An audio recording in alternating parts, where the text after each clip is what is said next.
বর্তমান বিশ্ব দাঁড়িয়ে আছে ইতিহাসের অন্যতম ভয়াবহ এক সন্ধিক্ষণে। আধুনিক অস্ত্রের ঝনঝনানি, ধ্বংসাত্মক পারমাণবিক পরীক্ষার প্রতিযোগিতা, দূরপাল্লার ক্ষেপণাস্ত্রের মহড়া এবং একের পর এক আঞ্চলিক সংঘাত মিলিয়ে বৈশ্বিক রাজনীতি হয়ে উঠছে চরম অনিশ্চিত ও উত্তপ্ত। আমেরিকা থেকে আফ্রিকা, মধ্যপ্রাচ্য থেকে ইউরোপ, এমনকি দক্ষিণ এশিয়াতেও দ্রুত বদলে যাচ্ছে শত্রুর মিত্রের সমীকরণ।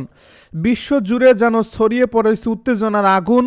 দক্ষিণ এশিয়ায় গত বছর ভারত ও পাকিস্তানের মধ্যে তীব্র উত্তেজনা পরিস্থিতিকে চরমে নিয়ে গেলেও চলতি বছরের সেই উত্তাপ আপাতত কিছুটা কম। তবে নতুন করে আলোচনা এসেছে বাংলাদেশকে কেন্দ্র করে গড়ে ওঠা এক ত্রিমুখী নীরব সংঘাত। দেশের রাজনৈতিক প্রেক্ষাপটে পরিবর্তনের পর ভারতের সঙ্গে সম্পর্কের টানাপোড়েন বেড়েছে। বিপরীতে পাকিস্তান ও চীনের সঙ্গে কূটনৈতিক ও কৌশলগত ঘনিষ্ঠতা বৃদ্ধি পেয়েছে। একই সময়ে আঞ্চলিক অক্ষের সঙ্গে সামরিক সক্ষমতা জোরদারের পথে এগোচ্ছে ঢাকা। বিশ্লেষকদের মতে এই পরিবর্তন নয়াদিল্লির কাছে সম্ভাব্য কৌশলগত হুমকি হিসেবে বিবেচিত হচ্ছে। এরই প্রেক্ষিতে বাংলাদেশ সীমান্ত সংলগ্ন এলাকায় বিমান ঘাঁটি ও সামরিক স্থাপনা শক্তিশালী করছে ভারত। প্রকাশ্যে যুদ্ধের ভাষা না শোনা গেলেও আড়ালে প্রস্তুতির গতি বাড়ছে বলে মত অনেকের। দক্ষিণ এশিয়ার এই নীরব উত্তেজনার মধ্যেই মধ্যপ্রাচ্যে ক্রমেই ঘনীভূত হচ্ছে আরেকটি বড় সংকট। চলতি বছরের শুরু থেকেই ইরান ও যুক্তরাষ্ট্রের দ্বন্দ্ব নতুন মাত্রা পেয়েছে। তেহরানে সম্ভাব্য হামলার হুঁশিয়ারি গোটা অঞ্চলের ভূ রাজনীতিকে অস্থির করে তুলছে। ইরানের উপর চাপ বাড়াতে যুক্তরাষ্ট্র মধ্যপ্রাচ্যে মোতায়েন করছে বিশাল বিমানবাহী রণতরীর বহর, যার মধ্যে রয়েছে ইউএসএস আব্রাহাম লিঙ্কন এবং টমাহক ক্রুজ মিসাইল বহনকারী ডেস্ট্রয়ার। এর জবাবে যে কোনো আগ্রাসনের কঠোর প্রতিক্রিয়ার হুঁশিয়ারি দিয়েছে তেহরান। সর্বোচ্চ সতর্ক অবস্থানে রয়েছে খামেনি প্রশাসন। বিশ্লেষকদের আশঙ্কা, যুক্তরাষ্ট্র যদি ইরানের সামরিক অভিযান চালায় তাহলে সংঘাত শুধু দুই দেশের মধ্যেই সীমাবদ্ধ থাকবে না, এতে জড়িয়ে পড়তে পারে আঞ্চলিক শক্তি ও বৈশ্বিক পরাশক্তিরা। পরিস্থিতি রূপ নিতে পারে পূর্ণাঙ্গ বিশ্ব সংঘাতে। এই উত্তেজনার মধ্যেই দ্বিতীয় মেয়াদে ক্ষমতায় ফিরে ডোনাল্ড ট্রাম্প কেবল প্রতিদ্বন্দ্বীদের সঙ্গেই নয়, দীর্ঘদিনের মিত্রদের সঙ্গেও দূরত্ব বাড়িয়েছেন। গ্রিনল্যান্ড ইস্যুকে কেন্দ্র করে যুক্তরাষ্ট্রের বিপরীতে অবস্থান নিয়েছে যুক্তরাজ্য ও ফ্রান্স সহ ইউরোপের একাধিক প্রভাবশালী দেশ। কূটনৈতিক বাকযুদ্ধের পাশাপাশি সাময়িকভাবে মোকাবিলার হুঁশিয়ারিও শোনা যাচ্ছে ইউরোপীয় নেতাদের কণ্ঠে। অন্যদিকে ৩ বছরেরও বেশি সময় ধরে চলা রাশিয়া ইউক্রেন যুদ্ধ থামার কোনো লক্ষণই নেই। ইউক্রেনের একের পর এক ভূখণ্ড দখল করে নিচ্ছে মস্কো। এর ফলে ইউরোপ বনাম রাশিয়ার উত্তেজনা আরও তীব্র হচ্ছে। রাশিয়ার সঙ্গে ঘনিষ্ঠতার অভিযোগে একাধিক দেশের উপর শুল্ক ও নিষেধাজ্ঞা আরোপ করেছেন মার্কিন প্রেসিডেন্ট ডোনাল্ড ট্রাম্প। এই প্রেক্ষাপটে পারমাণবিক অস্ত্রধারী দেশগুলোর মধ্যে বাড়তে থাকা উত্তেজনা, যুক্তরাষ্ট্র ও রাশিয়ার মধ্যে শেষ অস্ত্র নিয়ন্ত্রণ চুক্তির মেয়াদ শেষ হয়ে যাওয়া, জলবায়ু সংকট মোকাবিলায় বৈশ্বিক ব্যর্থতা, জৈবিক হুমকি এবং কৃত্রিম বুদ্ধিমত্তার অনিয়ন্ত্রিত বিস্তার, সব মিলিয়ে মানব সভ্যতার ভবিষ্যৎ নিয়ে গভীর উদ্বেগ তৈরি হয়েছে। বিশেষ করে পারমাণবিক অস্ত্রের নতুন করে ঝনঝনানি বিশ্বজুড়ে আতঙ্ক ছড়াচ্ছে। এসব ঝুঁকির সামগ্রিক মূল্যায়নে সম্প্রতি বিজ্ঞানীরা পৃথিবীর অস্তিত্বের প্রতীক মাপকাঠি ডুমস ডে ক্লক স্থির করেছে মধ্যরাতের মাত্র 85 সেকেন্ড আগে। অর্থাৎ মানব সভ্যতা নিজ হাতে তৈরি ধ্বংসের কিনারায় দাঁড়িয়ে। প্রায় 8 দশকের ইতিহাসে ঘড়ির কাঁটা কখনোই এতটা কাছে আসেনি। ধৈর্যের শেষ প্রান্তে দাঁড়িয়ে ইরান এবার স্পষ্ট বার্তা দিচ্ছে যে আগের মতো সীমিত ও প্রতীকী প্রতিশোধের যুগ শেষ। ভবিষ্যৎ যে কোনো আগ্রাসনের জবাব হবে তাৎক্ষণিক, সরাসরি এবং দীর্ঘমেয়াদী বিধ্বংসী।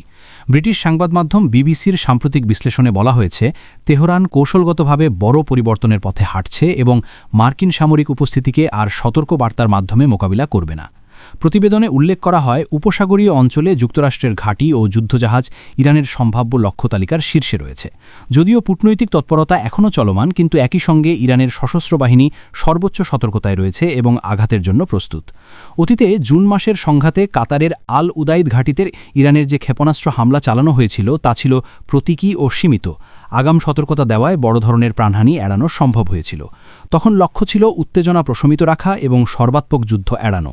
তবে বর্তমান প্রেক্ষাপটে তেহরান মনে করছে তাদের রাষ্ট্রের অস্তিত্বই হুমকির মুখে, ফলে সংযমের কৌশল আর কার্যকর নয়। বিবিসির প্রতিবেদনে বলা হয়েছে, এতদিন হামলার পর বিলম্বিত ও সীমিত প্রতিক্রিয়ার যে নীতি অনুসরণ করা হতো, ইসলামিক রিপাবলিক এবার সেই পথ থেকে সরে আসতে পারে। কারণ 2025 সালের জুনে ইরানের পারমাণবিক স্থাপনায় যুক্তরাষ্ট্রের হামলার পর পরিস্থিতি আমূল বদলে যায় এবং সেটিকে তেহরান কেবল সামরিক আঘাত নয়, বরং রাজনৈতিক ও কৌশলগত বার্তা হিসেবেও দেখছে। এর মধ্যেই ওয়াশিংটনের কড়া ভাষা উত্তেজনায় নতুন মাত্রা যোগ করেছে। দ্য গার্ডিয়ান জানিয়েছে, সাবেক প্রেসিডেন্ট ডোনাল্ড ট্রাম্প প্রকাশ্যে হুঁশিয়ারি দিয়ে বলেছেন, পারমাণবিক কর্মসূচি বন্ধ না হলে এবং অভ্যন্তরীণ দমনপীড়ন বন্ধ না করলে মার্কিন সামরিক চাপ অব্যাহত থাকবে। যুক্তরাষ্ট্রের এই অবস্থানকে তেহরান সরাসরি আল্টিমেটাম হিসেবে দেখছে এবং সে কারণেই ইরানের বক্তব্যেও আগের কূটনৈতিক ভদ্রতা অনুপস্থিত। প্রেসিডেন্ট মাসুদ পেজেশকিয়ান রাষ্ট্রীয় গণমাধ্যমে স্পষ্ট করে জানিয়েছেন, যে কোনো আগ্রাসনের জবাব হবে তাৎক্ষণিক ও সিদ্ধান্তমূলক। এই বক্তব্যকে অনেক বিশ্লেষক নিছক কূটনৈতিক ভাষণ হিসেবে দেখছেন না, বরং সরাসরি সংঘাতের ইঙ্গিত হিসেবে ব্যাখ্যা করছেন। একই সুরে ইরানের সামরিক মুখপাত্র মোহাম্মদ আকরামিনিয়া দাবি করেছেন, উপসাগরীয় অঞ্চলে যুক্তরাষ্ট্রের রণতরী ও ঘাঁটিগুলোর গুরুতর কৌশলগত দুর্বলতা রয়েছে এবং সেগুলো ইরানের মাঝারি পাল্লার ক্ষেপণাস্ত্রের আওতায়। তার বক্তব্যে ইঙ্গিত দেওয়া হয়, ইরান বহুস্তরীয় প্রতিরক্ষা ও আক্রমণ সক্ষমতা গড়ে তুলেছে, যা প্রয়োজনে একযোগে ব্যবহার করা যেতে পারে। এই উত্তেজনার মধ্যে তুরস্কসহ কয়েকটি আঞ্চলিক শক্তি কূটনৈতিক সমাধানের আহ্বান জানালেও বাস্তব পরিস্থিতি বলছে, মধ্যপ্রাচ্য দাঁড়িয়ে আছে এক বিপজ্জনক মোড়ে, যেখানে একটি ভুল হিসাব বা আকস্মিক হামলা পুরো অঞ্চলকে সরাসরি যুদ্ধে ঠেলে দিতে পারে। বিশ্লেষকদের মতে, যদি সংঘাত শুরু হয় তবে এবার তা আর ছায়াযুদ্ধ বা প্রক্সি লড়াইয়ে সীমাবদ্ধ থাকবে না, বরং ইরান ও যুক্তরাষ্ট্রের মধ্যে প্রকাশ্য সামরিক সংঘর্ষে রূপ নিতে পারে। তেহরানের বক্তব্য ও প্রস্তুতি সেই ইঙ্গিতই দিচ্ছে যে তারা আর সংযত থাকবে না এবং প্রতিটি আঘাতের জবাব দেবে সমান কিংবা তার চেয়েও বেশি শক্তিতে। মার্কিন ঘাঁটি ও যুদ্ধজাহাজ যে সরাসরি লক্ষ্য হতে পারে তা এখন আর কেবল অনুমান নয়, বরং প্রকাশ্য হুঁশিয়ারি। সব মিলিয়ে সংঘাতের মেঘ ঘনিয়ে আসছে এবং প্রশ্ন এখন আর হবে কিনা নয়, বরং কবে এবং কোন মাত্রায় এই সংঘর্ষ বিস্তৃত হবে। মধ্যপ্রাচ্যের এই টানটান পরিস্থিতিতে বিশ্ব রাজনীতি নতুন করে অনিশ্চয়তার দিকে এগিয়ে যাচ্ছে। লেবাননের একাধিক গ্রামে দখলদার ইসরায়েলের বিমান হামলা। দক্ষিণ লেবাননের বিভিন্ন গ্রামে ইসরায়েলি বাহিনীর বিমান হামলায় অন্তত 2 জন আহত হয়েছেন। এছাড়া কয়েকটি এলাকায় বিদ্যুৎ সরবরাহ বন্ধ হয়ে গেছে বলে জানিয়েছে দেশটির রাষ্ট্রীয় বার্তা সংস্থা এএনএ। এ খবরে বলা হয়, আল দাউদিয়া এলাকায় একটি মেরামত কারখানায় হামলা হলে 2 জন সামান্য আহত হন। এই হামলার ফলে আল দাউদিয়া, মশাইলেহ, আল নাজ্জারিয়াহ, তেফাহতা ও আল মামারিয়াহ এলাকায় বিদ্যুৎ সরবরাহ বন্ধ হয়ে যায়। ইসরায়েলি সেনাবাহিনী এক বিবৃতিতে জানায়, তারা হিজবুল্লাহর সঙ্গে সংশ্লিষ্ট অবকাঠামো ও প্রকৌশল যানবাহন লক্ষ্য করে হামলা চালিয়েছে। তাদের দাবি, এসব ব্যবস্থার মাধ্যমে সংগঠনটি সামরিক সক্ষমতা পুনর্গঠনের চেষ্টা করছিল। এর আগে একই দিনে দক্ষিণ লেবাননের সিদ্দিকিন এলাকায় ইসরায়েলি ড্রোন হামলায় 1 জন নিহত হন। ইসরায়েলি সেনাবাহিনীর দাবি, ওই ব্যক্তি সংশ্লিষ্ট কার্যক্রমে জড়িত ছিলেন। হরমুজ প্রণালীতে মহড়া নিয়ে ইরানকে সতর্ক করল যুক্তরাষ্ট্র। হরমুজ প্রণালীতে ইরানের সামরিক মহড়াকে ঘিরে সতর্কবার্তা দিয়েছে যুক্তরাষ্ট্র। মার্কিন সেনাবাহিনী জানিয়েছে, ইরানের কোনো ধরনের অনিরাপদ বা উস্কানিমূলক আচরণ তারা মেনে নেবে না। শনিবার মার্কিন সেন্ট্রাল কমান্ড জানায়, ইরানের ইসলামিক রেভলিউশনারি গার্ড কর্পস আগামী 1 ও 2 ফেব্রুয়ারি হরমুজ প্রণালীতে 2 দিনের সরাসরি গোলাবর্ষণ সহ নৌ মহড়া চালানোর পরিকল্পনা করছে। এ বিষয়ে ইরানকে নিরাপদ ও পেশাদার আচরণ করার আহ্বান জানানো হয়েছে। সেন্টকম সতর্ক করে বলেছে, আন্তর্জাতিক নৌযান চলাচল বিপন্ন হলে সংঘর্ষ, উত্তেজনা ও আঞ্চলিক অস্থিতিশীলতা বাড়াতে পারে। তবে যুক্তরাষ্ট্র স্বীকার করছে যে আন্তর্জাতিক জলসীমা ও আকাশপথে কার্যক্রম চালানোর অধিকার ইরানের রয়েছে। একই সঙ্গে মার্কিন বাহিনী, মিত্র দেশ ও বাণিজ্য জাহাজের নিরাপত্তা প্রশ্নে তারা কঠোর অবস্থানে থাকবে বলে জানানো হয়েছে।